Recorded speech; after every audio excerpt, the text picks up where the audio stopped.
Alguém viu a hora que a gente começou? Era 10h03, né? Nossa, não coloquei o celular. Agora Já foi. vamos lá, galera. Acho que agora vai dar certo, hein?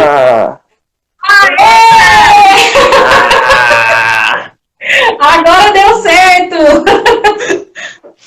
Glória! Tudo bem por aí, Gabriel? Show de bola! Nossa, que sofrimento esse aí. Deus está querendo purificar mesmo. Misericórdia, né? Já começa já no tema. Já.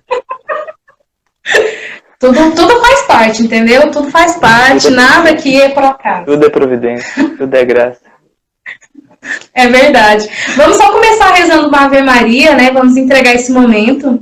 Pedir que Nossa Senhora passe à frente, que conduza, né? Para que também possa abrir os nossos corações e vir também falar aquilo que é necessário, né? Pedir pelas pessoas que estão participando, por aqueles que estão começando a entrar aqui na live, e também pedir por aquelas almas que se encontram longe, que já estiveram tão perto de nós. Vamos rezar uma Ave Maria, então, para iniciar. Ave Maria, cheia de graça, o Senhor é convosco. Bendita sois vós entre as mulheres, bendito é o fruto do vosso ventre, Jesus.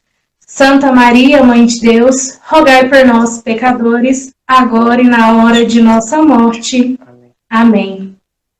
Gabriel, eu te chamo de Gabriel Pedro ou só Gabriel? Só Gabriel mesmo, tá bom. Ah, não, então tá bom. Gabriel, eu sou a Núbia. Prazer, Núbia. Acho que a Maria Eduardo você já conhece, né? E a gente queria primeiro que você se apresentasse aí, que você dissesse quem é você. Então, já que é para me apresentar, então, meu nome é Gabriel, eu sou consagrado Luz da Vida, eu estou no meu primeiro ano de consagração, estou na Luz da Vida há 3 anos, no meu 3º ano já, e na verdade a minha vida toda foi muito preservada por Deus para eu aprender a vida espiritual, e o conhecimento que nós estamos tendo aqui é magnífico. Quem não conhece a Luz da Vida, assim, a Maria Eduarda conhece, assim, é magnífico. O que o nosso fundador Luiz Antônio conhece, de Santa Teresa, de São João da Cruz. Eu me sinto realizado, eu me sinto no céu, vivendo a minha vocação. Eu tenho vocação ao sacerdócio também. Vou ser, com a graça de Deus, um padre. E... Tá vendo, Jean? Olha a alegria dele falando da vocação. É só uma indireta que a gente tá mandando pro amigo. né? Mas é libertador também encontrar essa vocação. Quando nós descobrimos de verdade a nossa vocação, não é só algo, digamos, simples, mas é algo que nos dá o amor de Cristo, né? Que nos dá a liberdade de amar aquilo que realmente vale a pena. E eu digo com sinceridade, quando eu descobri minha vocação, não tem nada melhor, não. Verdade. Então, acho que você pode começar a conduzir, Maria Eduarda. A gente tem algumas perguntas e aí a gente vai fazendo essa troca, esse bate-papo, pode ser? Certo. Então vamos lá, a gente vai começar já logo pelo tema, né? Que é sentimentalismo e vida de oração. Então, conta pra nós um pouquinho o que seria essa vida de oração. Então, para aqueles que não têm uma constância na vida de oração, é bom que eu comece desde o princípio mesmo. Porque, assim, às vezes fica muito destituído da prática. A gente fala de oração, as pessoas não entendem muito bem o que a gente está falando. Oração não é um simples ato de rezar, digamos assim, de falar, né? Oração, na verdade, segundo Santo Tomás, é o elevar da nossa mente a Deus, né? Então, e segundo Santa Teresinha, é um simples olhar a Deus de pedido ou de súplica por alguma coisa boa que aconteceu ou por agradecer por algo, né? Então, esse elevar da mente a Deus, esse elevar do coração, né, com uma súplica a Deus, ele é feito quando a gente crê, né? Então, na verdade, a oração, o princípio da oração, quando nós entramos em contato com Deus na oração, é pela fé. O que é? O que seria essa fé? Seria que nós, naquele momento, nós saibamos de verdade que nós estamos na presença de Deus, né? E nós estamos falando com Ele. Então, em decorrência disso, isso é fé, você crer naquilo de verdade. E você comunicar com Deus na oração, no seu trato com Deus, o Santa Teresa chama de um trato de amizade. Esse trato de amizade é o que nós chamamos de oração. Isso seria a oração no seu nível mais simples de entender o que seria oração. E é muito bom, porque as pessoas elas acham que a oração é uma coisa muito destituída da nossa humanidade, ou destituída até mesmo da prática, né? As pessoas acham que é uma coisa muito teórica, ou simplesmente muito repetitiva. Mas, na verdade, a oração é um trato de amor com Deus, é uma intimidade que nós temos com o nosso melhor amigo naquele momento. E, inclusive, isso é uma das muitas dificuldades que as pessoas têm no começo, que às vezes elas esquecem que elas estão com Jesus lá, e que Jesus é aquele que morreu na cruz por elas, e que é aquele que mais ama elas naquele momento, que elas deviam abrir o coração, deviam falar com Jesus e querer estar com ele ali, rezar. E isso é assim, o mais importante na verdade, a gente querer estar com Jesus e amar Jesus naquele momento. E isso tudo só é possível pela fé, né? E as pessoas têm que lembrar disso também, que é uma coisa muito importante. Eu acho que é um princípio muito importante para a gente falar da oração. Acho que seria isso. Vocês gostariam que eu me estendesse mais, explicasse mais a oração? Ou vocês acham que eu deveria fazer? Não, na verdade, eu acho que agora a gente pode falar, assim, algumas dicas práticas, sabe? Pra gente começar a progredir na nossa vida espiritual, pensando na vida de oração mesmo. Porque muitas vezes algumas pessoas, assim, pensam, né? Eu tenho uma vida de oração, eu rezo o Pai Nosso e uma Ave Maria antes de dormir. E a verdade é que a vida de oração, ela é muito maior que isso, né? Como você disse, essa intimidade, como Santa Teresa fala, né? Essa amizade que nós temos com Deus. E essa comunicação mesmo. Então, se existem algumas dicas, algumas coisas que a gente já pode ir percebendo de forma prática, assim, na nossa vida, né? Sim, sim. Se você quiser também falar sobre que realmente existe esse progresso, né, da oração, porque às vezes as pessoas também não sabem, não conhecem, né, tipo, os graus de oração e tudo. Se você quiser também falar alguma coisa. Não, é interessante, isso é muito interessante, porque se nós formos olhar, eu estava querendo introduzir assim, porque eu não sei, vocês falaram que o nível assim das pessoas, às vezes elas não têm um conhecimento muito, muito básico do que seria uma vida de oração, né, das pessoas, e eu acho interessante porque eu falo por mim, eu mesmo, quantas vezes lá fora no mundo eu não sabia o que era oração, ou quantas vezes lá fora no mundo eu não sabia nem quem era Jesus direito, ou eu não sabia nem o que era pecado direito. Então, às vezes a gente tem uma informação meio obtura das coisas e acaba ficando olhando as coisas de um ângulo errado. Então, se você não tem o princípio, né, acaba que você perde muito do próximo passo. Mas realmente, para você progredir na vida de oração, é importante o seguinte, você entender, primeiro que a vida de oração não é simplesmente uma vida parada. Como qualquer vida, ela tem crescimento. E ela tem um caminho, né? Se é uma vida, e é uma vida que leva a um ápice, né? Como o dos santos, né? Os santos foram o ápice da vida da graça, o ápice da vida de união com Deus, da oração. Então, você pode ver claramente que tem aquelas pessoas que começam a vida de oração e os santos, né, que são o ápice daquilo. Aí você fala assim, não, mas os santos nasceram assim. Não, na verdade não, os santos não nasceram assim. Na verdade, os santos eles se desenvolveram, tanto todos os santos, eles começaram como nós, né, e eles se tornaram daquele jeito. Só que para isso, aí é que vem a grande questão, você se dedicar e querer seguir o caminho dos santos, né? E que isso que vai fazer você chegar lá. Porque se o santo chegou lá pelo caminho, o que a gente precisa fazer também é seguir o caminho. Que é o caminho da oração e da confiança em Deus. Nós temos, então, um progresso. O que Santa Teresa fala? Santa Teresa fala que esse progresso, esse caminho espiritual, ele tem 7 moradas. Ou seja, ele tem 7 partes na vida espiritual. Essa primeira morada, é importante dizer o seguinte, esse caminho espiritual, ele começa quando? Quando nós saímos do pecado mortal. Esse o primeiro passo. Isso, exatamente. Nós confessamos e saímos do pecado mortal, nós entramos na primeira morada.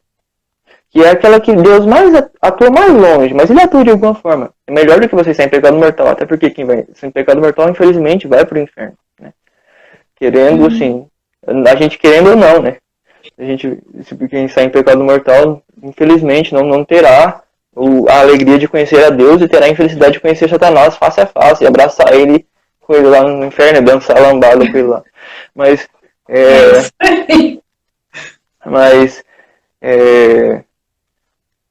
o que acontece é que quando nós chegamos então nessa vida, na primeira morada do castelo, nós temos então o quê? Nós temos às vezes uma reta intenção de querer agradar a Deus, mas a gente ainda está com uma visão muito deturpada, a gente ainda acha que a gente pode rezar pouco, e que se a gente rezar pouco a gente vai ser santo, a gente vai ser salvo, que se nós rezarmos pouco, que tudo vai dar certo, a gente nem precisa ir direito na missa, a gente não precisa tratar bem o irmão direito, a gente assim, a gente tem muito a ideia da misericórdia, né? Assim, hoje a misericórdia é sempre super abundante, né? Em detrimento à justiça divina. Isso. E o que é mais interessante é você perceber o seguinte: as pessoas elas têm uma visão às vezes de que fazer qualquer coisa é mais importante do que estar com Deus. A primeira morada é isso. A pessoa sai do pecado mortal, mas é como se a vida dela como se Deus não fosse Deus. É como se a pessoa tratasse como se Deus fosse o Zezinho da esquina, que ele passa na rua todo dia lá, cumprimenta, fala oi, tchau, benção, bem que senhor, aí passa como se não fosse nada. Porque na verdade, na primeira morada, o grande problema das pessoas, na verdade, chama-se... a pessoa não quer ver que na verdade Deus é Deus, né? Ela quer... Na verdade, o mundo ainda a seduz, né? Isso. Não sei se cabe também dizer que muitas vezes, talvez na primeira morada, né, nesse iniciar da caminhada de oração, o sentimentalismo ainda faz muito parte desse processo, né? Porque, assim, a ideia que eu tenho é que à medida que nós progredimos espiritualmente, né, a gente se abdica desse sentimentalismo, dessa coisa sensível, porque à medida que nós vamos progredindo, né, que nós vamos tendo uma intensificação da vida de oração, nós vivemos não mais pelo que é sensível, né, mas a gente está lá porque a gente crê, a gente reza porque a gente vive com profundidade a fé, né? Sim. Não, é interessante os comentários, porque é o seguinte, na verdade, um dos grandes empecilhos para que nós avancemos na vida espiritual é o sentimentalismo. O que é esse sentimentalismo, na verdade? Sentimentalismo é a pessoa que Que ela não quer olhar os fatos objetivos. Ou seja, que eu só vou conseguir ser feliz com Deus. Deus é a minha única felicidade. Deus é a única coisa que vai me saciar, que vai me dar o amor necessário. Então, a pessoa ela ainda fica olhando muito pelo que ela está sentindo naquele momento. Porque a nossa carne é fraca. Nós somos nada em pecado. Né? Então, nossa visão está deturpada pelo pecado. A gente não consegue ver o que é bom pra gente. Deus nos ama tanto que morreu na cruz por nós, a gente ainda acha que Ele quer o nosso mal. Né? Então, a base da primeira morada é a pessoa ela conseguir ver que Deus quer o bem dela. E ela querer, então, buscar esse bem. E vencer nossa preguiça, né? Vencer nosso orgulho, né? Porque, querendo ou não, a gente tem isso. Infelizmente, nós somos fracos. Né? Então, a primeira morada seria muito importante que a pessoa entendesse o quanto Deus ama ela. O quanto Deus quer o bem dela. Senão, Jesus fala, né, no capítulo 3 de São João, Deus amou tanto o mundo que enviou seu Filho único para que todo aquele que nele crê não pereça, mas tenha vida eterna. Mas isso só tem aquele que entende que Deus o ama e que Ele quer fazer o bem para ele. Se a pessoa não quer isso, ela não quer rezar todos os dias, se ela não se propõe, então, ao quê? A rezar pelo menos 1 hora por dia, pelo menos 1h30 por dia, o rosário, assim, porque sem Nossa Senhora também não tem como, né? Sim, Nossa Senhora, eu vou poder explicar melhor isso, mas eu tô falando mais de outras coisas, senão não dá tempo de falar muito. Mas sem Nossa Senhora é impossível, né? São João só ficou na cruz porque estava com Nossa Senhora. São José só permaneceu até o fim porque ficou com Nossa Senhora. Os apóstolos só ficaram no cenáculo até o fim porque estavam com Nossa Senhora. Só que todo mundo que abandonou Nossa Senhora abandonou Jesus. Então vocês não podem abandonar Nossa Senhora. Essa é a base. Então, o rosário é mais do que importante, é essencial. Quem não rezar todos os dias, pelo menos 1 hora, 1 hora e meia, assim, não vai conseguir alcançar a santidade. Talvez não consiga nem se... Infelizmente, a gente é tão fraco que nem consegue se salvar às vezes. Se você se emporcalhou no pecado, há um autor chamado Tanqueray, que ele fala que há três tipos de pessoas iniciantes. Uma são os puros, aqueles que nunca cometeram pecado mortal. Outros são os entibiados, aqueles que estão no caminho da via de progresso, mas cometeram muitos pecados veniais, fracos, que não são mortais, e enfraqueceram a carne, e que não estão progredindo, estão regredindo, né, pela fraqueza da carne. E os outros são os convertidos. Os convertidos são os como nem eu, que cometi pecados mortais e que se converteu à graça. O que isso quer dizer? Que você agora está emporcalhado. Então, o Tanqueray fala o seguinte: se você é um convertido, se você não busca uma vida séria de busca de santidade, você não vai correr o risco só de não ser santo, mas você não vai ser salvo. Então, o grande perigo é esse. Porque, na verdade, as pessoas elas tomam como, não, eu vou buscar só a salvação, só não preciso ser santo. Mas a questão é a seguinte, meu cara. Se você não buscar a salvação, se você não buscar a santidade, você não vai ter nem a salvação. Fala por mim, se eu não buscasse essa santidade, e santidade não quer dizer só manter os mandamentos, porque isso é básico. Buscar a santidade é o seguinte, é buscar amar a Deus, rezar todos os dias, querer que Ele te ensine a amá-lo, querer que Ele te ensine a procurá-lo, que Ele te faça desapegar, crer nele na sua oração de verdade, agir com ato de fé. Ou seja, naquele momento você está crendo. Se você não fazer isso na prática, você não vai conseguir abandonar as coisas do mundo e não vai conseguir, muito menos, sair do pecado. Então, no final, vai chegar... Se você não buscar a vida de santidade, você não vai... Infelizmente, o que acontece é que nossa fraqueza não vai deixar a gente ser salvo. Né? Porque Deus quer que a gente seja. Mas nossa fraqueza não quis ser. Nós escolhemos não ser salvos. Né? Nós tivemos a oportunidade de sermos, mas nós não quisemos ser salvos. Infelizmente. E isso seria a primeira morada. A primeira morada é aquela pessoa que não reza, que não busca isso. E isso aí é porta pro diabo. Porque o diabo, a hora que ele quiser, ele entra na sua vida, ele te derruba e faz você voltar pro pecado. Porque você não tem base nenhuma de virtude.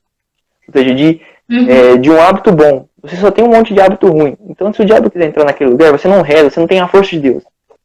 Quem não reza, não tem força. Você tem que entender o seguinte, a primeira base que nós temos que colocar na nossa cabeça é o seguinte, nós somos nada e pecado. Mesmo que você não veja, não, eu acho que eu sou forte. Não importa, você tem que crer que você é nada e pecado. Você entendeu? Porque se você crer nisso, já é a base para Deus entrar e agir na sua vida. Porque o que nos impede de nos unir a Deus é o nosso orgulho, é a nossa falta de fé. Então nós temos que crer e realmente ver que nós somos nada pecado e confiar que se Deus fala é para o nosso bem. Ele morreu na cruz por nós, ali. Ó. Ele morreu na cruz por nós. Então, quem poderia falar que Jesus não nos ama? Sendo Deus, que Ele sabe todas as coisas. Né? Quem poderia não obedecê-lo, né? sem pesar a consciência? Né? Se Jesus nos ama de todo o coração, se Ele deu todo o sangue dele por nós, quem poderia não rezar no dia e falar que a consciência não pesou, se ele realmente olha com fé para aquilo? Não tem como. Se a pessoa olha com fé, naturalmente, não tem como não pesar a consciência, porque ele vai ver o quanto Jesus nos ama. E, naturalmente, Deus nos fala, Deus o tempo todo bate na nossa porta, né? Lá em Apocalipse, fala assim, eis que estou à porta e bato, né? Aquele que abrir, eu e o Pai entraremos, cearemos com ele. Então, ele está o tempo todo batendo nessa porta, falando, deixa eu entrar. E a gente não deixa, porque a gente não quer reconhecer que Jesus nos ama. Jesus nos ama. E nós não queremos retribuir esse amor. Nós não queremos amar Jesus como Ele nos ama. Nós não queremos nos humilhar perante Jesus, como ele se humilhou perante a nós. Então esse é o grande problema das pessoas na primeira morada.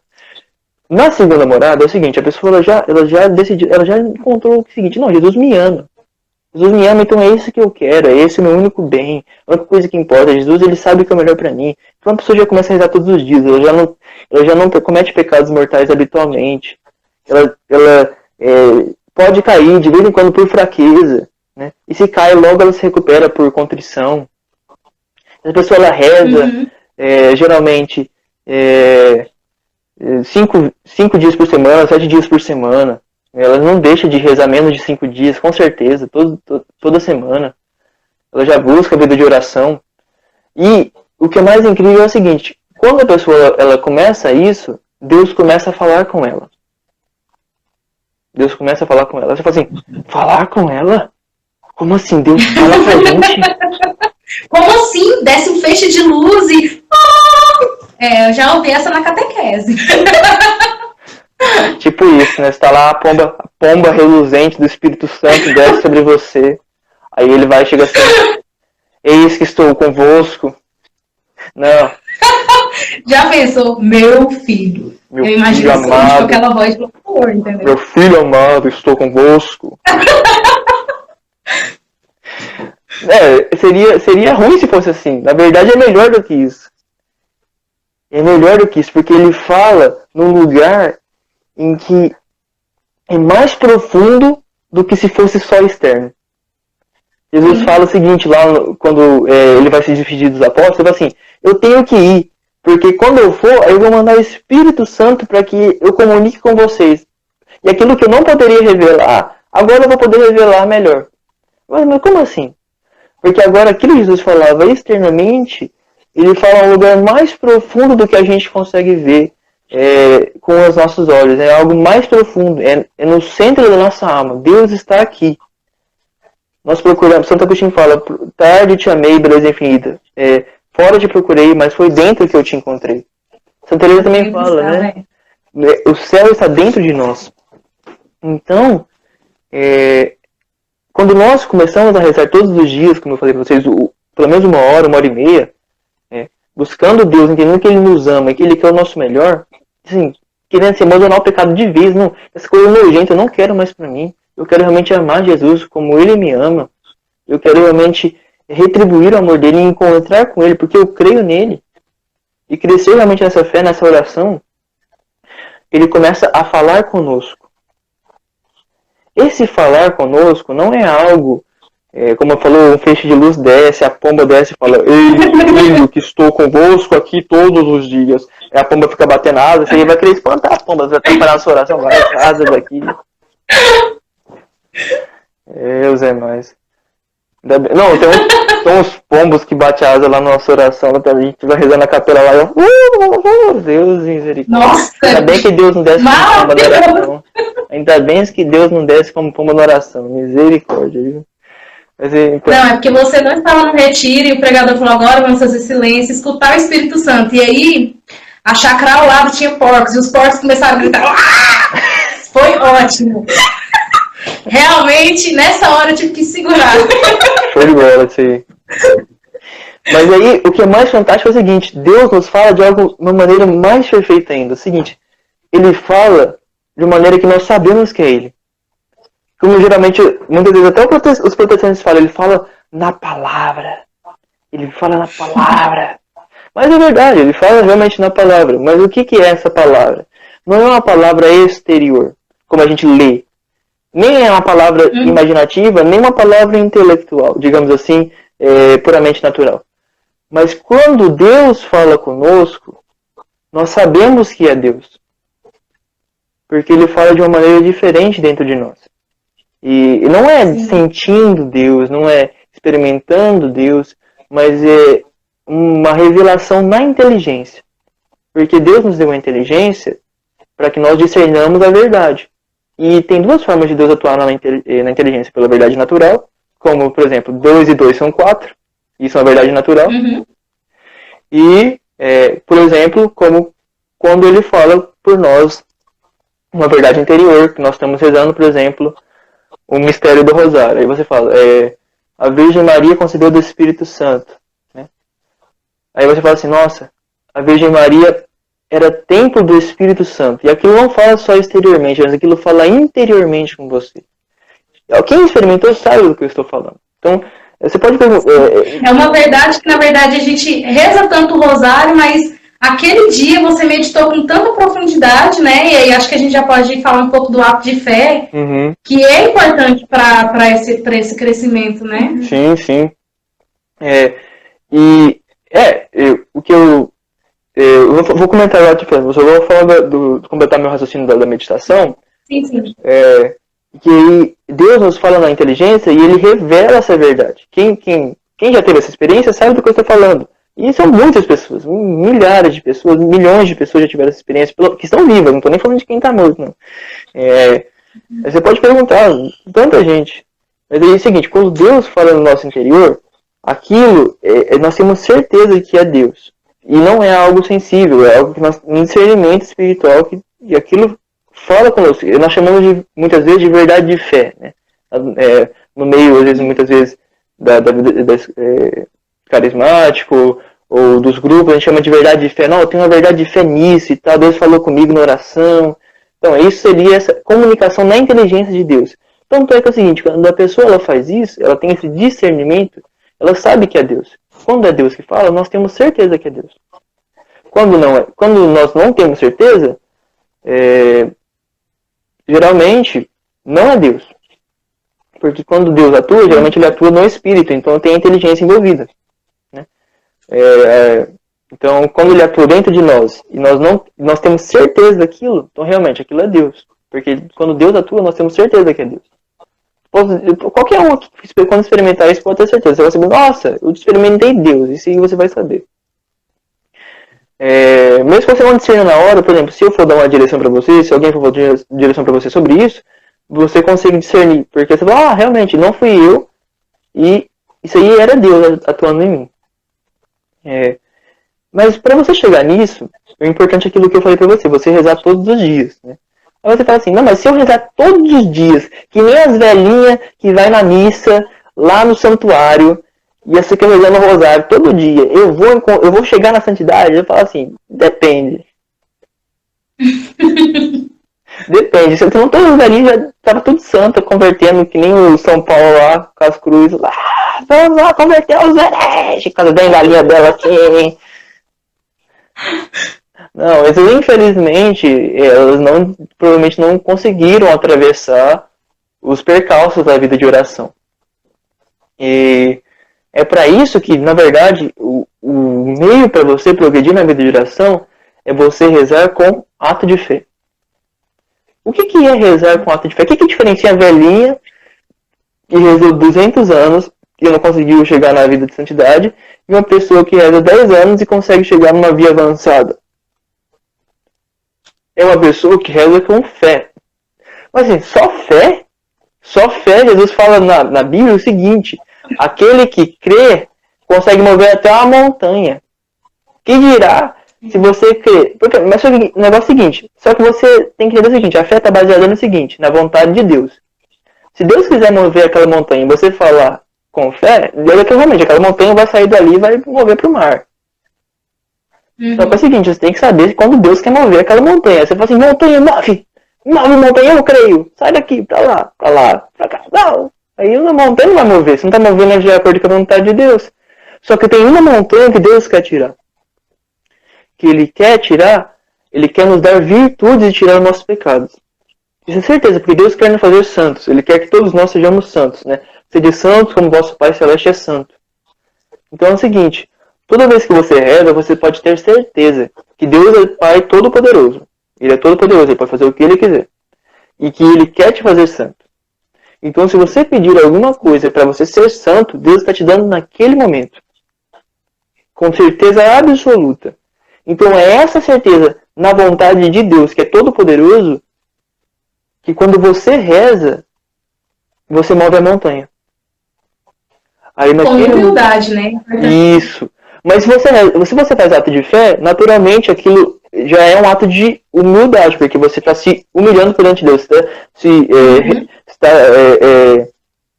se se colocando por baixo da vontade de Deus e por baixo da inteligência de Deus, né? Você está submetendo a sua inteligência à inteligência de Deus. Então isso já é um ato de humildade, se você age com fé. Né? Se você age com fé, naturalmente isso já é um ato de humildade. E é um ato de humildade que, na verdade... Então, Deus... na verdade, é meio que mútuo, assim, né? Essa relação. Na verdade, a pessoa, quanto mais ela cresce na fé, mais ela cresce na humildade. E quanto mais ela cresce na humildade, mais ela atrai a fé. Né?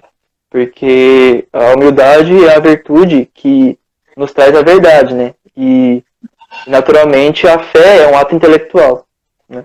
Então, naturalmente, é mais fácil de que nós tenhamos a fé, nós consigamos a fé, se nós temos a humildade, que ela nos predispõe a aceitar as coisas que são verdade, aceitar as coisas que são naturalmente boas para nós, na nossa natureza, e não simplesmente prazerosas, digamos assim. Então, isso é importante, a pessoa entender o seguinte: se você rezar com fé todos os dias, confiando, você vai chegar na santidade. Você vai chegar. Aqueles que confiarem vão chegar na santidade. Todos aqui, se todo mundo aqui rezar todos os dias com esse ato de fé, eu tenho certeza que vocês vão chegar na santidade, porque não é vocês que querem, é Deus que quer. É Deus que quer que vocês cheguem na santidade. E quando vocês chegarem lá, vocês vão dizer, mas foi só rezar com ato de fé, eu cheguei na santidade. E quando vocês chegarem lá, vocês vão olhar para trás e falar o seguinte: olha, eu tenho que ensinar isso para todo mundo, porque só porque eu rezei com ato de fé, Deus me levou até os graus mais altos da contemplação. Até os graus mais altos do amor de Deus. E isso tudo só porque eu criei. Aí eu olho muito na minha história e assim, eu sou muito indigno de crer, sabe? Deus me deu a fé. O quanto eu sou indigno de crer, sabe? Porque eu não mereço. Jesus veio no mundo só para que eu creia nele. Só para que ficasse fácil de eu crer. O quanto eu sou indigno de crer em Jesus, o quanto eu sou indigno de poder crer, de realmente de atuar com a minha fé. De não amar nada. E essa questão do sentimentalismo, maturidade na oração é essencial. A pessoa, quando chega nessa fase da oração, da segunda morada, que seria essa parte, a pessoa já começa a ter meditações, a pessoa já age com ato de fé na oração, né? É o seguinte: eu quero amar Deus sem sentir nada. Porque é o seguinte, eu amo a Deus, eu não amo o prazer. Eu não amo que Deus me dá na oração, eu amo Jesus que morreu na cruz por mim. Eu não amo aquela consolação que Deus me dá na oração, mas eu quero me gastar por Jesus. Porque Jesus me amou se gastando todo, doendo todo, sacrificando tudo por mim. Eu não quero me gastar por outra coisa. Nem vejo sentido em me gastar por outra coisa. Prazer, sexo, drogas, o que essas bosta vai fazer na minha vida? Nada. Tudo vazio, tudo você consome aquilo te deixa mais vazio, te deixa pior. Quando na verdade você sabe que quando você tiver Deus, nada daquilo vai importar. Quando você tiver Deus, o prazer sexual não é nada. Quando você tiver Deus, o prazer das drogas não é nada. Quando você tiver Deus, na verdade, aquilo te preenche de uma forma muito melhor. O amor de Deus é muito melhor do que todas as outras coisas. E isso só vai ser alcançado se você entender o seguinte: que você não precisa sentir Deus. A única coisa que você precisa querer é amar a Deus sem sentir. Nesse ponto é o seguinte: você vai chegar no momento em que você vai começar a ouvir a Deus e Deus vai tirar o sensível. Para quê? Para que você possa ouvi-lo de verdade. Porque você ainda está muito fora de você. Você fica que nem as velhinhas. Se Deus não tira o seu sensível, se Deus não tira a sua sensibilidade, você vai ficar ainda que nem as velhinhas rezando até o fim da sua vida sem nunca encontrar o amor verdadeiro de Deus. Aí Deus tira porque é o seguinte: porque Ele quer te amar de verdade. Porque Ele quer te dar o amor. E aí quando você aceita não sentir nada, você aceita que Deus é realmente, você quer amá-lo, mesmo que você não sinta nada na sua oração, aí sabe o que Deus faz? Aí Ele te ama. Porque Ele já provou que você o ama. Porque aí esse aí tá pronto.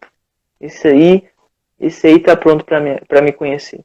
E aí Ele te demonstra algo maior. Que nós chamamos de caridade. Aí fala assim: Caridade? Então o fim da oração é fazer bem aos pobres.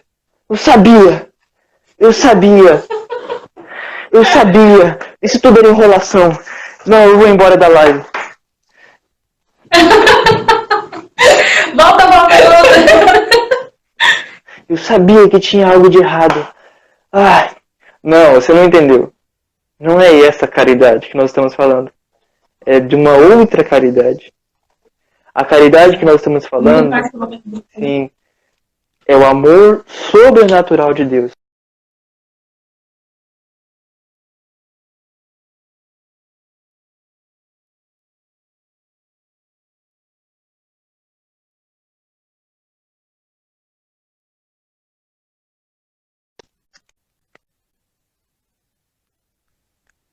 Vocês caíram ou eu caí? Eu voltou. Então, não sabemos ainda. Não sabemos de qual é a culpa, se é a minha ou se é a sua internet, mas vamos prosseguir. Ah, beleza. Peraí, então, deixa eu só... então, voltando, né? Essa caridade é o quê? É o amor sobrenatural. Você fala assim, é que nem quando eu tive o repouso no Espírito Santo. Então, pode ser que o amor de Deus tenha atuado lá, mas o que acontece é o seguinte, que esse amor da pessoa que parte da segunda morada, ela já começa a ter experiência do amor, e ela começa a partir por uma outra morada, que a gente chamamos de terceira morada, nós começamos a ver esse amor de uma maneira mais profunda, de uma maneira até mais deleitosa, mais espiritual. Nós experimentamos Deus, Jesus, tocando em nós, lá no fundo de nós. Que nós rezamos com ato de fé.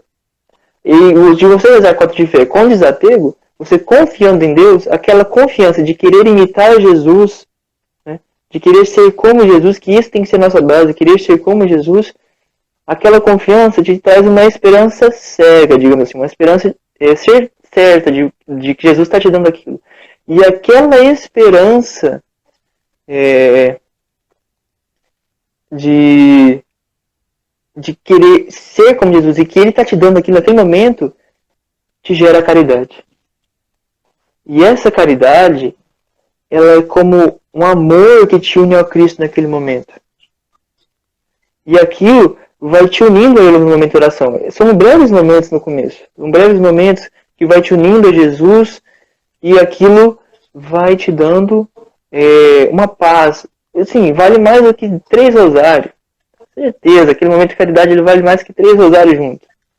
Porque você não está encontrando simplesmente com algo exterior, né, como a pessoa muitas vezes na segunda morada, né, uma verdade exterior, mas você está encontrando com a verdade interior, com o próprio Jesus que te toca e que une a você com um amor, com um fogo que dentro de você suave, um fogo suave, uma água. São Teresa compara com a água, Jesus compara com a água, né? Rios de manarão do seu peito, né? São Teresa também compara com o fogo, né? Então é como um fogo, é como uma água que suave, que um amor que te une a Deus e que naquele momento você vê que você não é mais algo externo, mas é algo que te une internamente a Jesus, a sua própria humanidade está se unindo à humanidade de Jesus naquele momento. E aquilo não é algo sensível, simplesmente, mas é algo espiritual. Mas é algo espiritual que te une a Jesus e que também te dá um gozo espiritual. Que nós chamamos aí já de a terceira morada. Só que o grande problema é o seguinte, as pessoas não chegam às vezes nem aí. Eu gostaria, assim, eu posso até comentar o restante das outras moradas, para vocês vejam que é um progresso até chegar na santidade. De todos nós que começamos lá na primeira morada. Mas o que acontece é que geralmente as pessoas não chegam nem aqui. Então, quando vai passar para a terceira morada, ela empaca. Tem pessoas que não passam nem para a segunda morada, tem pessoas que não chegam nem na primeira morada, tem pessoas que não chegam nem na segunda morada, tem pessoas que não chegam nem na terceira morada. Tem gente que tá batendo no castelo, assim, na porta do castelo. Sim. Tem gente que nem, não, tem gente que sai correndo da porta. Vai nem quer olhar. Não quer nem chegar perto. E graças a Deus as pessoas, Deus dá um jeito de pegar elas. Ele dá um jeito de mudar o castelo de lugar, botar o castelo em cima e embaixo, e roda o Real, isso daí. castelo. Deus gosta de rodar o castelo, viu? A pessoa corre pro castelo e quando ela bate na porta do castelo assim, entra lá dentro e nem vê como. Dá uma rasteira, né? Não, minha história é essa aí, né? Ninguém sabe, mas assim, eu corri do castelo, eu corri do castelo.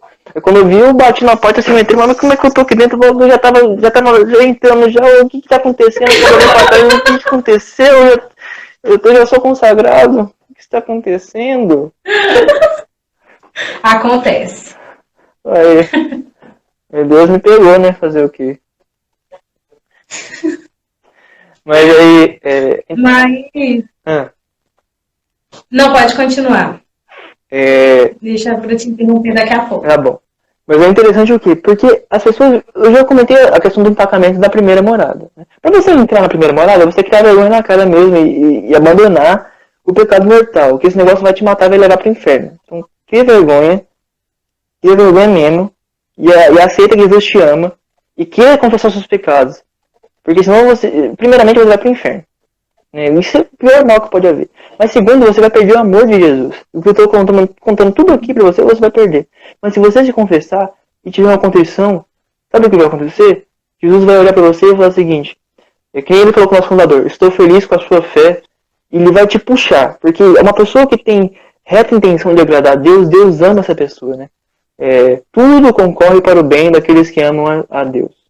Então, mesmo que você não consiga entender direito as coisas, se você tem a reta intenção de agradar a Deus e querer só agradar a Ele, Deus vai te levar até lá em cima. Se você crer nele e querer agradá-lo, certeza, Ele vai te levar, como eu falei, quem confiar vai chegar até a santidade. Certeza. Sem dúvida nenhuma. Porque Deus dá um jeito. Deus dá um jeito. Certeza. Quem crê e confiar, Deus dá um jeito de levar ele até lá. Mas é certeza.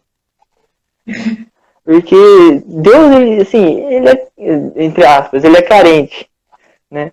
Ele quer o nosso amor. Ele nos ama, assim, como Jesus fala para a samaritana, tenho sede. Né? Então ele tinha sede, mas não era sede de água. Tanto é que ele nem bebeu água, ele nem comeu nada depois. Ele falou assim, os discípulos chegaram, mas mestre, você quer almoçar? Não, você quer beber alguma coisa? Não, mas por que você pediu pra gente pegar comida então? Aí ele falou assim, olha, tem que entender o seguinte, vocês não entenderam ainda. Não só de pão vive o homem, mas de toda palavra que vem da boca de Deus. Então a sede que Jesus tinha, na verdade, não era de algo de fome, mas era de alma. Material. Isso, mas era de amar as almas, de querer que elas se unam a si. Então você tem que, a primeira morada, você vergonha, né? Entender que Jesus te ama e aceitar que esse pecado você vai virar para o inferno, ele vai te dar toda a infelicidade. Você vai ser infeliz pela sua vida. É isso que você tem que entender. Mesmo que você não entenda direito, mesmo que você não veja, mesmo que você sinta tudo o contrário. Abandona o pecado, cara.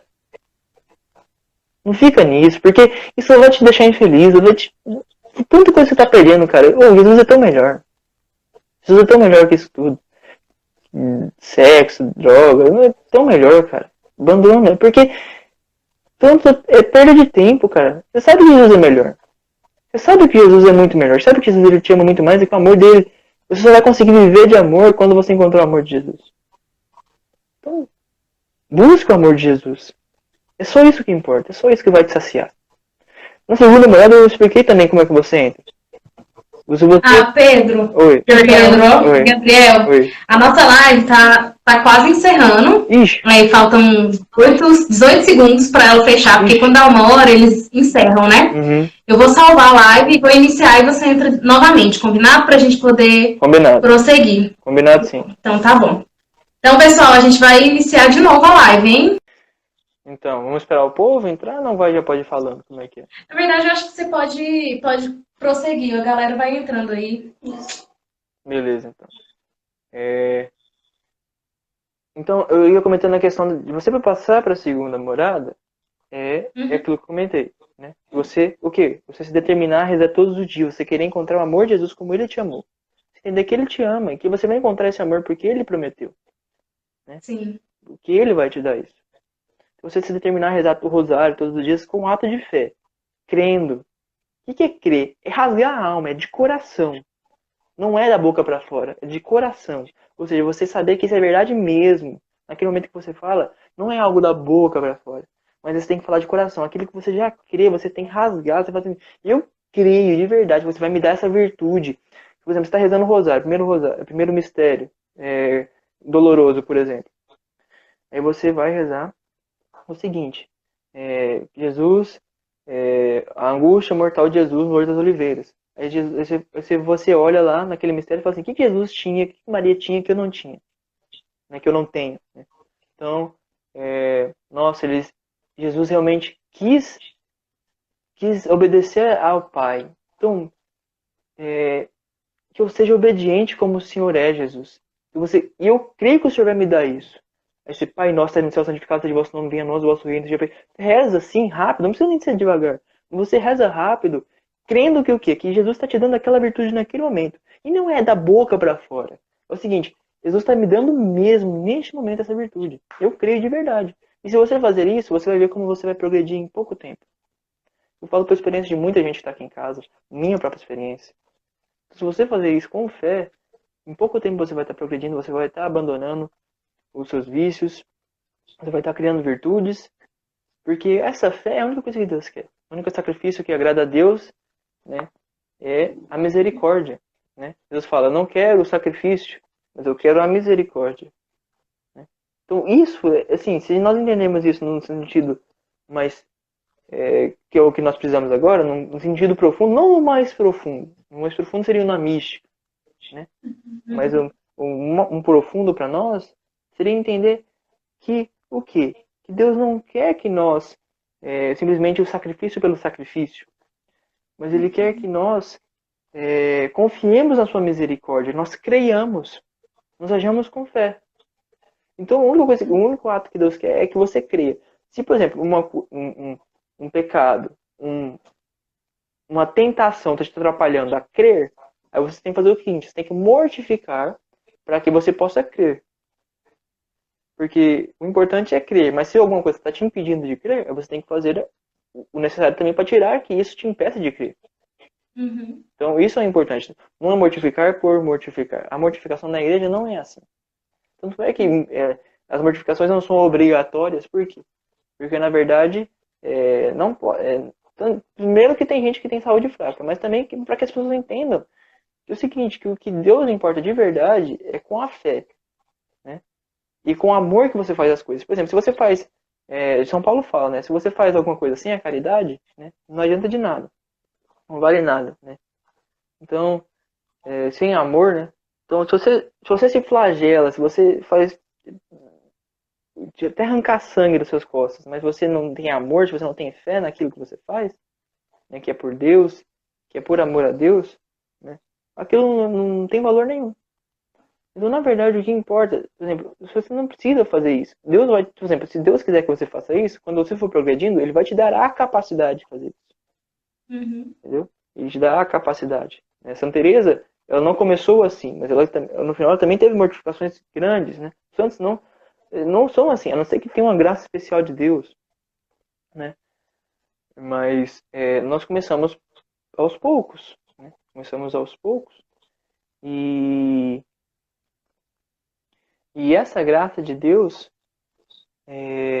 ela vai nos fazendo cada vez mais entender que esse ato de fé, ele vai nos fazer unir a Jesus. Então, quando nós rezamos com fé e todos os dias, aí você vai chegar na segunda morada. A segunda morada que é o seguinte, a pessoa já tem uma reta intenção de agradar a Deus, a pessoa já não quer pecar mortalmente, ela já luta contra os pecados veniais. É o seguinte, pecado venial é praga. Porque é o seguinte, ela não te leva diretamente por... Isso. Não é daninha não, é mato mesmo. É mato, assim, você fica na frente da sua casa. Pecado mortal é uma onça na frente da sua casa lá, mas o pecado venial é um mato que te impede de entrar também na sua casa. Mato aqueles de 2 metros de altura, assim, já viu aqueles matos de cano, assim, Uhum. que não dá pra Quando eu nem morava passar no no meio. Gravel, era cheio disso. Então, aí, esse pecado venial é o seguinte, o que é pecado venial? Por exemplo, uma mentira pequena, reclamar das coisas, por exemplo, você preguiças, né? Essas coisas assim que a gente acha, não, são coisas pequenas, não vai levar para o inferno. Mas isso daí mata a sua vida espiritual. Uma pessoa que peca venialmente, que seja pecados leves, mas com vontade própria, ou seja, não foi por fraqueza, porque uma hora infelizmente aconteceu, mas logo que acontece ela já se arrepende também, porque foi por fraqueza, né?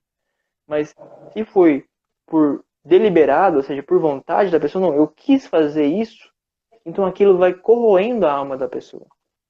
Aquilo vai dando como que uma anemia na alma, que nós chamamos de, se for um pecado com um pecado normal, a gente chama de tibieza. Se for um pecado contra a fé, nós chamamos de assídia. Né? O pecado contra a Ótimo fé é você ter coisa tocado de... nesse assunto, porque tem uma pergunta aí do grupo, acho que chama Teotocos. E aí eles querem saber, assim, como que a gente consegue discernir essa diferença entre a assídia, né, e o deserto espiritual, né? Eles colocaram a secura, né, espiritual. Uhum. Mas Sim. como diferenciar isso? Então, é bom você ter tocado na assídia, na Sim. tibieza, para Né? poder discutir essa pergunta. Sim, é importante mesmo eu falar, porque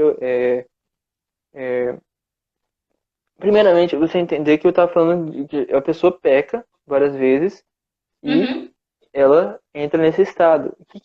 Qual que são as características desse estado? É o seguinte, a pessoa se sente fraca, ela se sente fraca para a virtude, né? Ela se sente apegada aos pecados, principalmente mortais, ela já começa a ficar apegada aos pecados mortais novamente. A pessoa aí já não estava mais tão apegada, então ela já começa a pegar mais aos pecados mortais, criar um hábito. A pessoa começa a ficar cansada, a vida de oração, a vida de Deus começa a cansá-la, né? E isso tudo são sintomas. A pessoa começa a ficar, a inteligência dela fica cega, né, pelas paixões que começam a agitá-la, uhum. começa a ficar cega, né?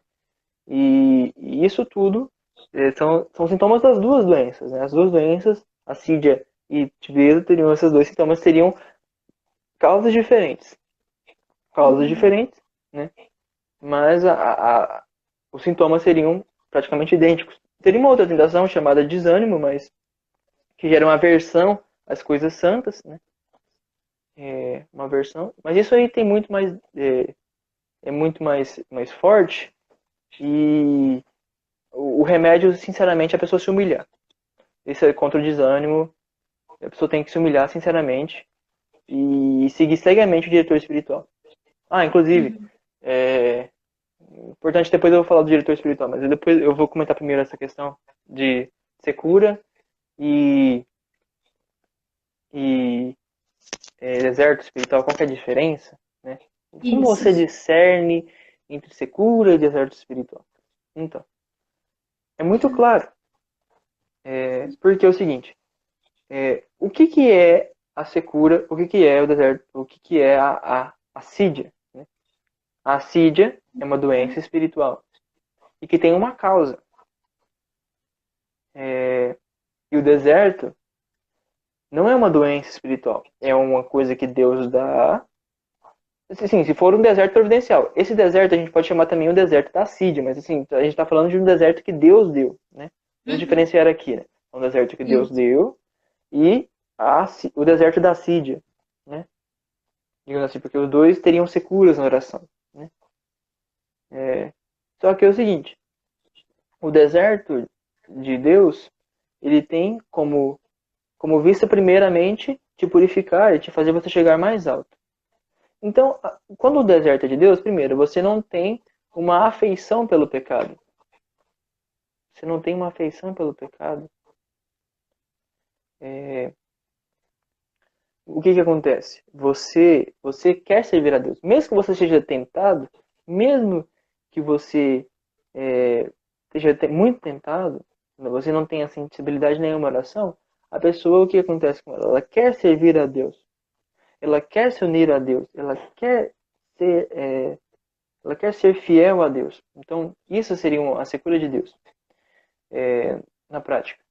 A pessoa, quando ela está em assídia ou em tibieza, ela tem um afeto pelo pecado, ela já tem uma afeição pelo pecado.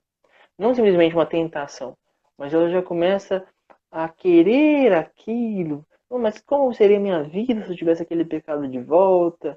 nossa, mas seria tão bom se eu tivesse aquilo, e a pessoa já começa a rondar o pecado, a pessoa não está nem pecando, mas ela já começa a pensar, a querer imaginar.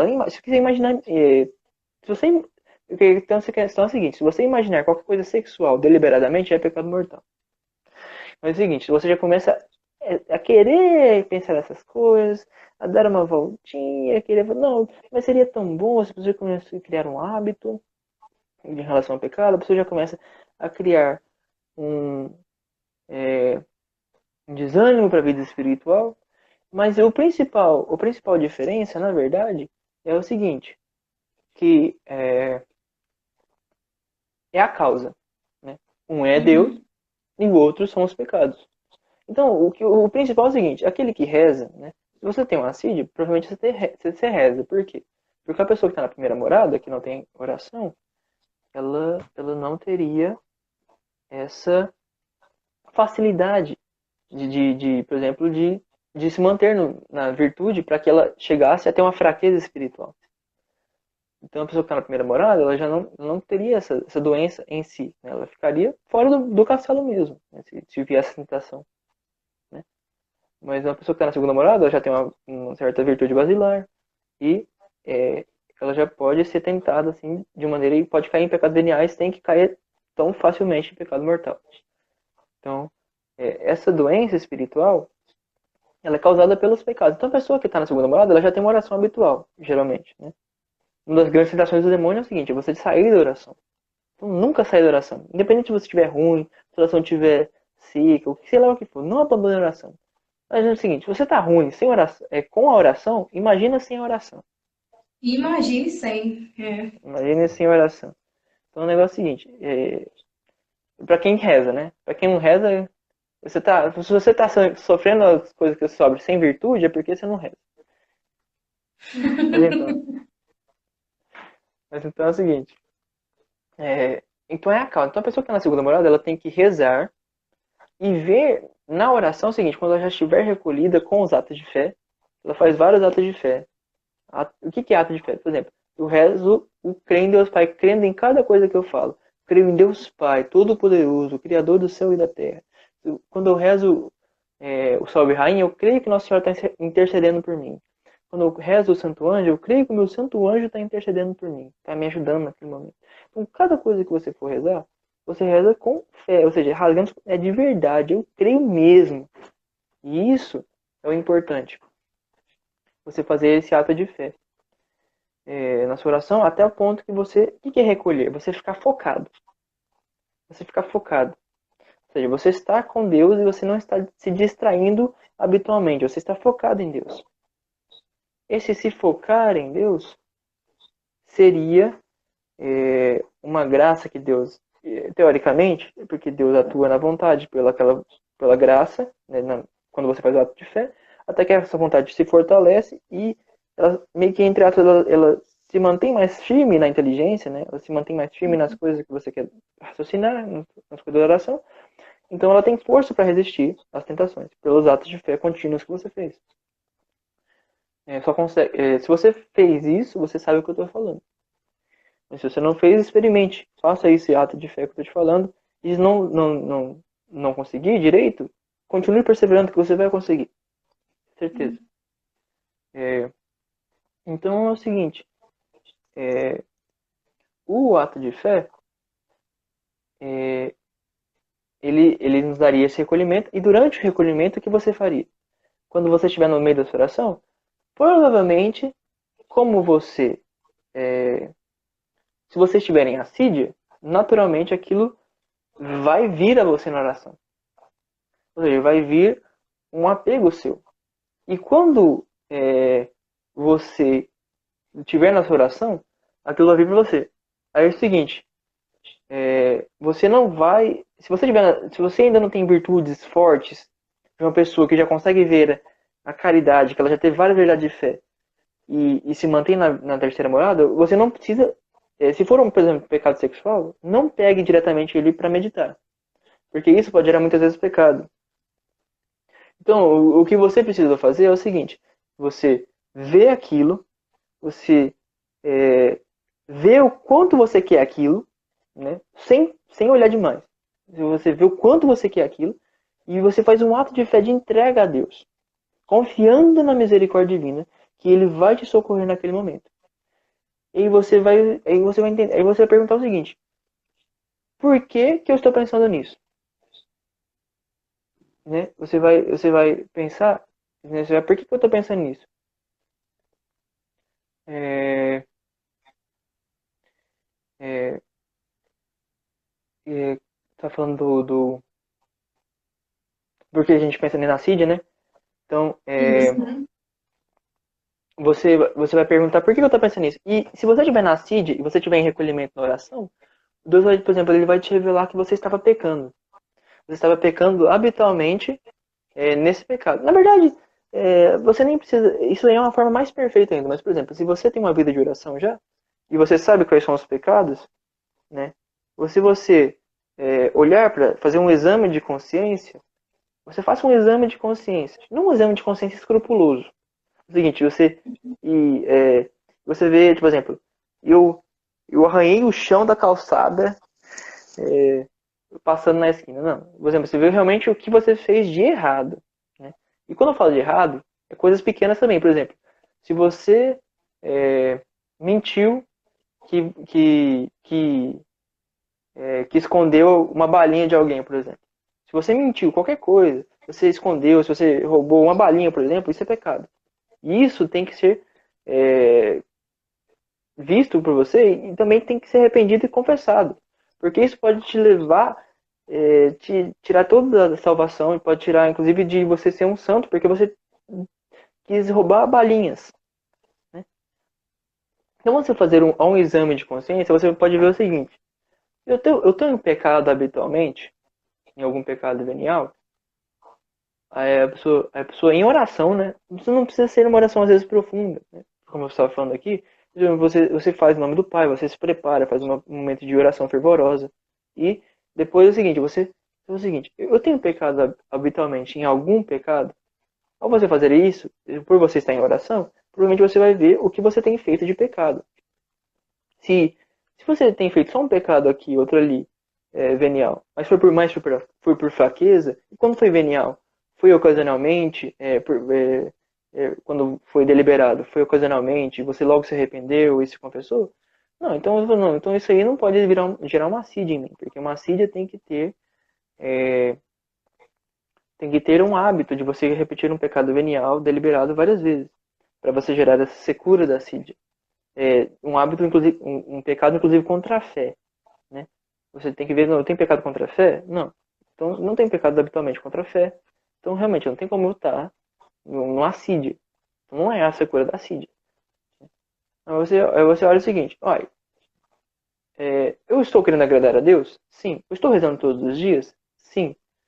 Então, é vontade de Deus. É porque Deus, Ele quer me dar um nível de visão dele mais alta. Porque Ele quer tirar eu do sensível e quer que eu veja Ele com algo mais perfeito, algo mais deleitoso, melhor, com algo mais espiritual, mais interno na nossa alma. Né? Então, quando Deus atua dessa forma, é algo magnífico. E que Deus quer, quando Ele tira o nosso sensível, quando nós não estamos pecando habitualmente, como eu comentei com vocês, se nós estamos cometendo pecado, então é o seguinte, não, se a minha conclusão foi, não, eu estou cometendo pecados habituais e realmente provavelmente está me gerando uma tibieza, ou pecado contra a fé, então está me gerando uma assídia. Então realmente eu tenho que fazer o seguinte, eu tenho que rezar, pedir o arrependimento desses pecados, e Deus vai me dar o arrependimento deles, e você vai confessá-los para que você possa retomar a sua vida de oração. Para que você possa retomar a sua vida de oração. Porque Deus não se importa com você ter cometido em si esses pecados. Ele se importa que você se emporcalhou por isso. Né? Que você perdeu a união com Deus por isso. Infelizmente. Você está perdendo uma união mais profunda com Deus. Então Ele quer que você se arrependa, que você confesse, para que você possa se unir a Ele. Então uma pessoa que está na segunda morada, ela tem que, na terceira também, ela tem que ter essa visão de arrancar o pecado venial da vida dela. que é algo que mata a vida espiritual. Qualquer pecado venial deliberado que é feito habitualmente mata a nossa vida espiritual. Nós não conseguimos chegar nenhuma terceira morada direita se nós temos pecados habituais. Então isso é muito importante. A gente está quase encerrando, assim, por conta do horário mesmo. Mas eu Sim, acho que sim. antes você poderia falar um pouco sobre a importância do diretor espiritual nessa caminhada. Eu acho que Sim, isso é um ponto importante. sim. Inclusive, eu vou falar duas coisas. Eu vou falar do diretor espiritual e eu vou fazer um resumo do crescimento até a santidade. Que vai ser interessante para as pessoas verem. Primeiro, do resumo da santidade, eu vou começar por ela. O negócio é o seguinte, quando nós então encontramos essa caridade ela vem aos pontinhos, na terceira morada, no começo dela. Quando vai chegando no final da terceira morada, esses pontinhos vão se tornando mais longos, 15, 20 minutos. E esse amor sobrenatural vai cada vez mais fazendo que a pessoa reze confiando em Deus e se entregando a Deus. Quando Deus vê que a pessoa está pronta, ele tira tudo, deixa a pessoa numa secura danada. Para o quê? Para que a pessoa possa ouvir ainda mais profundamente ela. Que isso já seria uma preparação para a vida mística, uma vida de santidade. Então a pessoa já estaria preparada pelas virtudes do Cristo que ela ganhou na terceira morada. Então ela iria para passar pela secura danada que ela não consegue nem ver nada espiritual. E quando ela aceita tudo, quando ela realmente se resigna à vontade de Deus, assim, quando ela aceita a providência de Deus, ela chega na quarta morada. E isso seria combinado com a oração intelectual, que nós chamamos de recolhimento infuso, em que Deus atua na inteligência da pessoa, fora da oração. A pessoa não sabe como, mas lá fora da oração Deus atua nela. Eu falo, mas por quê? Eu não estou rezando. Aí a pessoa começa a progredir, ela começa... Aquele foguinho que estava na terceira morada começa a ficar um fogão, Deus começa a acender o fogo nela, ela liga o gás, aí a pessoa começa já a ficar num grau de oração que nós chamamos de quietude, em que a pessoa é tomada pelo amor de Deus, a vontade dela é tomada pelo amor de Deus na quarta morada, a tal ponto que esse amor de Deus cresce tanto na pessoa, né, pelos dons, ela começa a ver também a vida passada, a pessoa começa a ser preparada para ser um bom diretor espiritual, pelos dons, né. Eu não vou explicar direito os dons, infelizmente, gente, talvez me chamem depois para explicar outras coisas, mas... Ó, Marcelo, fica a dica aí. É a Mas coordenadora aí do... os dons começam a atuar na pessoa, a pessoa começa a ser preparada, e por essa caridade crescer tanto na pessoa, que seria esse amor sobrenatural de Deus, ao tal ponto que, pela redundância, pela caridade crescer, ela eleva a vontade, eleva o intelecto. Ou seja, a inteligência da pessoa, ela foca em Deus. Ela começa a que nós chamamos, a que a igreja chama de contemplação. Contemplação. Então, a pessoa fica focada em Deus e ela começa a se unir a Deus de uma maneira que não é possível nós imaginarmos. Nem raciocinarmos, porque é algo assim que só entende quem chegou lá. E a contemplação, ela nos une a Deus de uma maneira do próprio amor dele. Nós nos unimos e conhecemos o amor dele, conhecemos Deus por experiência, né, da nossa inteligência. Então, isso reverbera em nós de uma maneira que nem imaginável. Ao crescer essa contemplação, cada vez mais esse fogo, essa contemplação cresce em nós chegamos a um ponto em que esse amor ele se torna tão grande em nós, que o quê? Que nosso corpo não aguenta. Então, o que começa a acontecer? Aquilo que os santos, quem aqui já ouviu falar em êxtase? É isso que acontece. Quando aquele amor de Deus é tão grande que o corpo da pessoa não aguenta. Isso é uma fraqueza do corpo. Não é um bem, não é porque a pessoa é melhor. Não, muito pelo contrário. Na verdade, o santo não queria ter o êxtase. Ele atrapalha, porque na verdade vai chamando muita atenção, né? O santo nem queria isso. Na verdade, o amor de Deus, ele toma o corpo da pessoa e a pessoa não consegue mais mexer. Então ela fica em êxtase. O amor de Deus é muito grande. No começo é saboroso e depois Deus, como ele quer preparar de uma maneira mais forte, é doloroso. Então, naquele momento de contemplação, é saborosíssimo. Ele se une a Deus de maneira mais perfeita que a gente poderia imaginar. Mas depois o corpo dela contorce todo de dor, né? Então Teresa fala que ela ficava desconjuntada de tanta dor, ficava dias desconjuntada de tanta dor que ela sentia na sexta morada. Mas isso aqui, a união valia muito mais do que isso. E a preparação que ela tinha também, que ela vai preparando o corpo, ela vai se unindo a Deus até o ponto em que Deus fala assim: você está pronto, vamos nos casar. Aí é o seguinte, Deus pega a mão do santo, que já é um santo, já é na sexta morada, e ele toma a pessoa para si, na sétima morada. Não tem mais êxtase, não tem mais arroubos, agora é só se unir ao amado. E agora é o tempo todo com Jesus.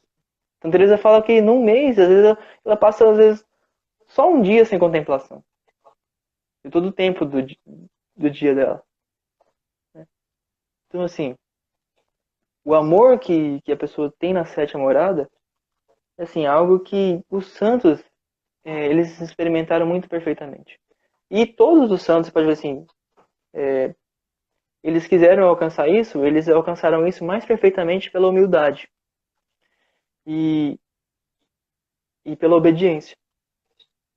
Então é o seguinte, uma coisa importantíssima para quem quiser ser santo, para quem quiser alcançar esse amor de verdade, esse amor experimento, não é teórico, é prático. Nós experimentamos, que nós vemos, e nós realmente podemos falar que é verdadeiro. Nós podemos falar daquilo que nós vemos, daquilo que nós sentimos, daquilo que nós experienciamos. Que é verdadeiro, o amor de Deus, ele nos leva até lá. Então, é preciso o quê? Que a pessoa chegue a um diretor espiritual, que ela se submeta a um diretor espiritual, por quê? Porque é uma pessoa mais experimentada na vida de oração, é uma pessoa que vai te fazer você trabalhar a sua obediência, a sua humildade, para que o quê? Para que você possa, então, conhecer a Jesus. Possa conhecer esse amor de Jesus. Se você se submete a alguém que tem realmente experiência de oração, a pessoa já passou por aquilo, a pessoa já sabe o que precisa fazer para chegar lá, a pessoa pode te orientar, a pessoa pode te conduzir.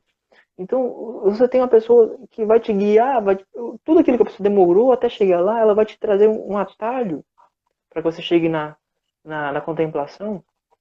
Nosso Luiz Antônio mesmo é um diretor espiritual fantástico, o nosso fundador, ele me dirige. E a Madre também é diretora da Maria Eduarda, fantástica também. Mas nós, assim, por exemplo, nós que passamos também, nós também somos, assim, não perfeitos ainda, diretor espiritual, nós podemos guiar as pessoas. E se você confia numa pessoa que já passou pela fase de oração, que já consegue já te guiar pelos caminhos de oração, ele já atalha muita coisa. E se você quiser chegar na santidade, é muito mais fácil se você se propor a ter alguém que te guie. Porque os atalhos estão com aquela pessoa. A pessoa já passou pelos encalços, você vai querer bater cabeça na luz que nem besouro? Pra quê? Você pode atalhar o caminho. Você pode chegar na cruz de Jesus, amar Jesus como ele amou você muito mais rápido, você vai querer ficar batendo na luz, que nem nosso fundador fala. Ele vai, bate na luz e morre. Entendeu? Não dá. Não dá. Então, o diretor espiritual é fundamental. Quem não se submete a um diretor espiritual, muito provavelmente não vai ser santo. Pouquíssimos santos não tiveram diretor espiritual. Que eu saiba, eu acho que São Francisco de Assis, não, Santa Gêmea Galgani teve, mas eu não sei se ela precisou, mas talvez 2. Não, ela teve diretor. Então, São Francisco de Assis. Então, eu acho que os Santos Mártires, talvez. Alguns, né, como José Sanches, que foi muito não, novo. Mas você pode ver que ele também teve uma pessoa que acompanhou ele no começo, um padre, né? Então, assim, sem um diretor espiritual, é muito difícil. Sempre tem alguém que guie mesmo, né? Isso. Você pode ver, aquele José Santos não mostrou nada do crescimento espiritual dele. Nada, não mostrou nada. O filme é ótimo, é maravilhoso, mas você vê que no quesito de crescimento espiritual, aquele filme não mostrou nada. Né? Ele foi em si vazio nisso. Não quer dizer que ele foi maravilhoso. É um filme magnífico, mas... Não, assim, a história, né? A história que nós temos dele, mas realmente... Sim, mas assim, mas foi claramente o seguinte, que se você for com sinceridade na vida de José Santos, o que deve ter acontecido? Ele deve ter ficado com aquele padre um bom tempo, aquele padre deve ter dirigido ele, deve ter aconselhado ele a rezar, deve ter ensinado ele as práticas de devoção. E não foi uma coisa de uma hora para outra. Mas eles tiveram... Santo Antão, alguém está comentando Santo Antão teve diretor sim. Santo Antão teve pessoas que, mesmo que ele foi muito guiado por Deus, no começo ele se submeteu a algumas pessoas, depois não, mas no começo ele submeteu a algumas pessoas, aprendeu com elas as virtudes, acho interessante contar isso, porque eu me surpreendi bastante. Nossa, ele se submeteu, eu achei que ele tinha ido direto pro deserto. Não, ele ficou um bom tempo com as pessoas, aprendendo e tal. Até fazer a esteira lá que ele vendia, né? Que ele fazia para ganhar alimento. Ele aprendeu com o senhorzinho, que era muito santo. Ele aprendeu a rezar também com esse senhorzinho. Então, os santos, eles precisavam de diretores espirituais. Os diretores espirituais, eles, sim, são caminhos muito mais fáceis para você se santificar. Nós precisamos de diretores espirituais porque, primeiramente, nós precisamos nos submeter, porque aquele que obedece, né, no mínimo, ele não está errando, se ele não vai contra a fé. Né? A única obediência que é errada é a obediência contra a fé, porque você está desobedecendo primeiramente Deus. Então, se você obedece a favor da fé, você não está errando. E como eu te falei, se você tem a vontade de agradar a Deus, isso naturalmente vai fazer que você, ao querer agradar a Deus, Deus vai te guiando, mesmo que você não consiga perceber direito. Ele vai te fazer você chegar lá se você crer e confiar nele. Eu não sei se tem mais alguma pergunta aí da galera, se alguém quer fazer, mas eu já vou... Pode fechar, mas eu vi umas perguntas ali, mas pode fechar. Tem mais uma lá, tem uma lá em cima, né? Ela perguntou sobre a questão da vontade. Ela pediu para você repetir sobre essa questão mesmo, que Deus atua na vontade. Como assim? Como vem essa atuação de Deus na vontade? Acredito que é bom explicar por ser uma faculdade, né? É bom explicar. Sim, inclusive, eu acho que é bom comentar. Eu estava querendo falar da vida de oração, mas é interessante eu explicar o seguinte. Que você tem uma vida de oração, você precisa entender o seu organismo, né? Nós precisamos rezar, nós precisamos entender quem nós somos. Então é o seguinte, nós estamos faculdades superiores, nós chamamos de inteligência e vontade, que são faculdades que unem as coisas imateriais, né? E nós temos as faculdades inferiores, os sentidos, a visão, a audição, paladar. Nós temos a imaginação, que é diferente da inteligência, que não é algo material, é algo imaterial. E está ligado à alma. E nós temos as paixões também, que são o quê? Que são movimentos da alma muito fortes, movidos principalmente ao prazer, né? E a lutar contra a dor. Né? Então seriam basicamente isso. Então, essas faculdades, elas, naturalmente, Deus quer que o quê? Que nós nos unamos a Ele. Como é que nós nos unimos a Deus? Nós nos unimos a Deus? Como?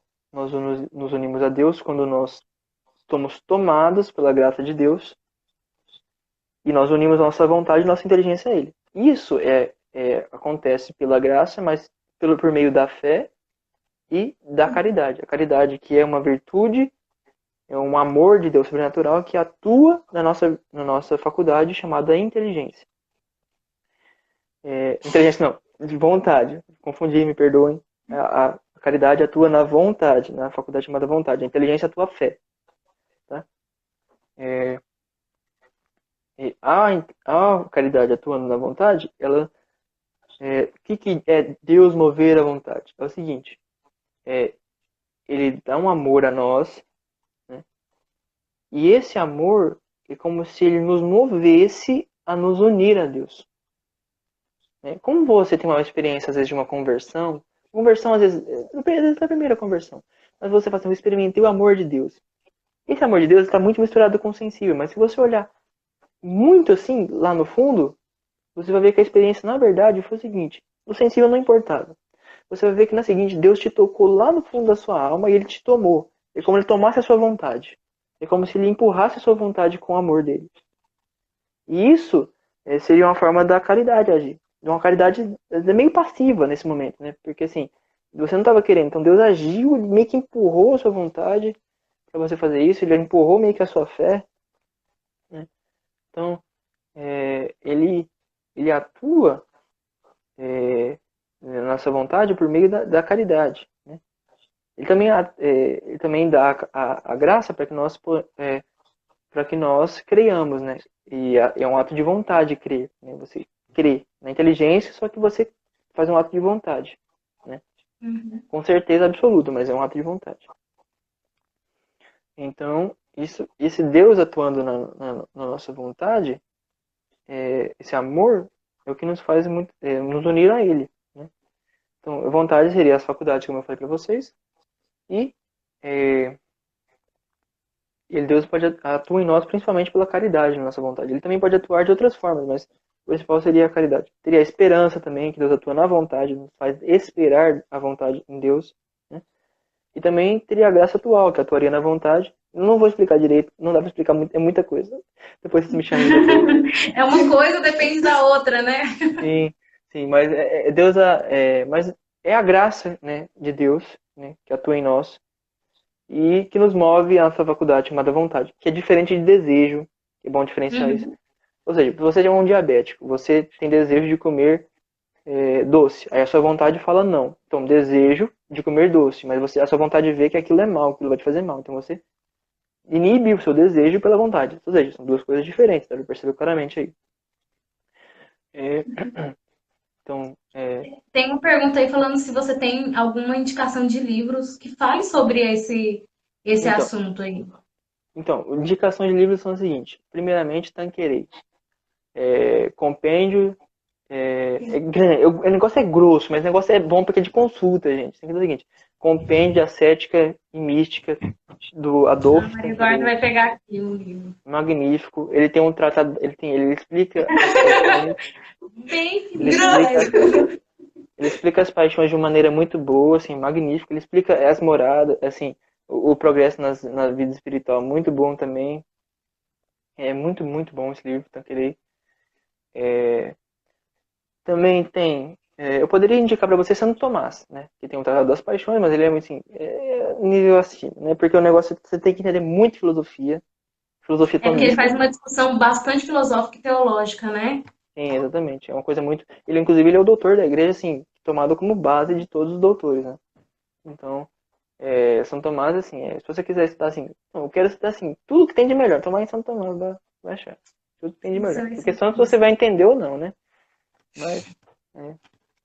Mas Santo Tomás seria o ideal.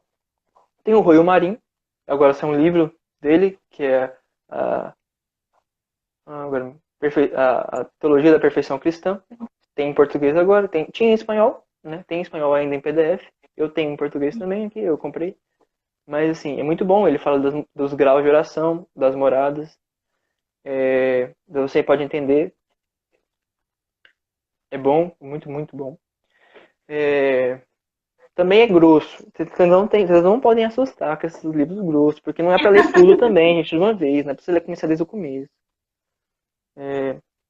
Mas é para você o seguinte: você pega aquela parte que você quer ler, principalmente os graus de oração. Você vai naquele grau de oração, primeiro grau de oração, oração vocal. Não, eu quero entender as paixões, eu quero entender as faculdades. Você vai lá no Tanqueray, entender isso, né? Então, eu recomendo também todos vocês a seguirem a Luz da Vida. Nós estamos aqui também no canal do Juventude Santa Terezinha, né? Ajudando o povo aí, eu não sei nem quem está participando de lá, mas... Um salve pra galera aí. Povo do Santa Terezinha. Mas assim, é muito bom que vocês façam os retiros da Luz da Vida, porque na verdade a melhor pessoa que eu já vi explicando sobre faculdades, sobre paixões, sobre vida espiritual, sobre castelo interior, chama-se Luiz Antônio de Paula. Esse homem é bom. Tanto é que eu sou consagrado, né? Deus da vida. Eu sou suspeito. Então, mas assim, eu digo com sinceridade, nunca vi o autor que explicasse melhor a vida espiritual do que Luiz Antônio de Paula, Luz da Vida. Então, vejam, eles estão assim, nós estamos fazendo retiros agora online. Participem, vão no canal agora, né, Luz da Vida. Interior, inclusive. Em Luiz Luz da Vida. Vão lá, curtam o canal no YouTube. Tem muitas pregações do Luiz para vocês verem lá. É muita coisa, é muito conteúdo e é magnífico. A igreja nunca vai acabar. São 2000 anos de história, meu amigo. igreja não vai acabar, não. Fica tranquilo, pode me chamar quando vocês quiserem. Não vai acabar conteúdo, fica tranquilo. Jesus morreu lá na... São João fala, se a gente escrever tudo que Jesus tinha feito, acabou. Não tem mais livro no mundo, não. Então, esses livros eu recomendo. Mas, eu assim, não posso esquecer desse livro. A Bíblia. Não posso esquecer Isso desse é livro. importante, hein? Se você quer progredir na vida espiritual, após você rezar o seu rosário todos os dias, você leia a sua Bíblia. E como é que você vai ler a sua Bíblia? Você vai ler a Bíblia querendo entender o que Jesus quer falar com você. Não se preocupe se você não entender nada. Isso é normal. Mas busque querer. Porque aí uma hora Jesus vai e consegue falar com você. Se você persevera lendo a Bíblia, aí uma hora Jesus fala, nossa, Jesus falou comigo. Aí, queira ler a Bíblia todos os dias, depois de você rezar o seu rosário. Leia a Bíblia, mesmo que você não reze o seu rosário, digamos assim, você não conseguiu. Leia a Bíblia. Tenta rezar uma dezena, pelo menos, com fé. Se você reza uma dezena com fé, já vale mais do que você rezar 3 rosários sem fé. Mas o negócio é o seguinte, reza 3 rosários com fé, tá bom? Não deixa de rezar o rosário também, não. É melhor. Reze, por favor. Muito Reze. melhor do que rezar uma dezena com fé, rezar 3 rosários com fé. O que acontece é o seguinte, porque você vai rezando uma dezena, você já consegue, nossa, já passou, você reza com fé, já acabou, já acabou o primeiro texto, o segundo texto, o terceiro texto, já acabou o rosário. Eu rezo os 4 textos lá, os luminosos não são obrigatórios, né, mas eu rezo sempre, magnífico. E tá ficando tarde, né, mas... Isso que eu já ia muito bom. falar. A gente vai ter que muito encerrar pelo horário. Mas, nossa, muito obrigada, Gabriel, pela sua disponibilidade, assim, por essa conversa. Realmente, assim, o nosso desejo é de te chamar novamente para a gente conversar mais coisas sobre isso. Então, espere aí o convite, tá bom? Tá bom. Eu acho que você vai ter que criar uma conta no Instagram, não vai ter como fugir disso. Porque a gente vai te chamar mais vezes para ter essa conversa. Acho que a galera também gostou. Isso. E também fique à vontade para a gente fazer essa parceria mais vezes, assim. Sim. E outra coisa, gente, a galera da Luz da Vida, né? Eles vivem de doações, então quem quiser, quem puder, né, vamos doar para os meninos. Por favor. Acho que principalmente nesse tempo, né, de quarentena e tudo, eu acredito que as doações diminuíram um pouco, né? Muito. Então, um pouco. Então vamos atentar também, né? Quem puder, vamos doar também para eles, que eles estão precisando. E vamos participar dos retiros. Mesmo retiro online é muito bom. Inclusive, eu participei do último, né, do Castelo Interior. Foi maravilhoso. E para quem também tem sede de entender também, por exemplo, sobre temperamentos e tudo, o Luiz Antônio também é maravilhoso para explicar, né? Falar do progresso espiritual e falar um pouquinho de temperamento junto, gente, é maravilhoso. Recomendo. Eu ainda bem que eu nem entrei no temperamento. Se eu tivesse entrado no temperamento, a gente nem saía daqui hoje. Aí dá pano pra manga. Mas, pra gente encerrar, a gente tem um grito aqui no nosso grupo. É assim. A gente tem 2 partes do grito. O ide pelo mundo e fazer discípulos. Então, pra gente encerrar, você vai falar aí, ide pelo mundo.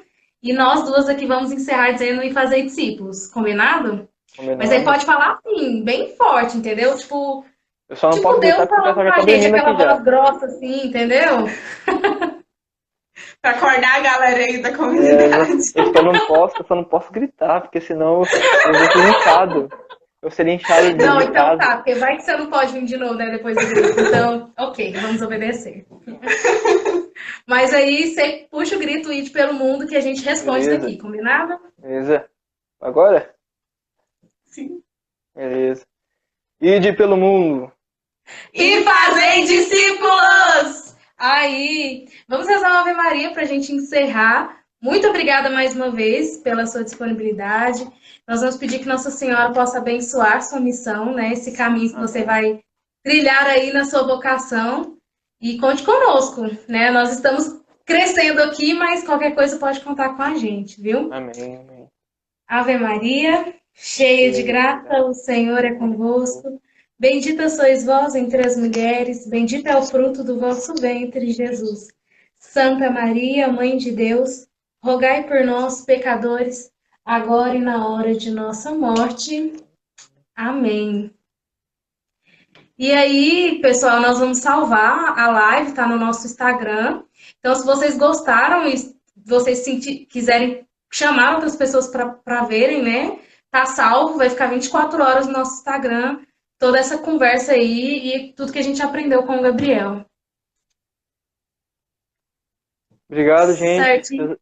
Deus abençoe vocês. Até a próxima, viu? Amém. Até a próxima.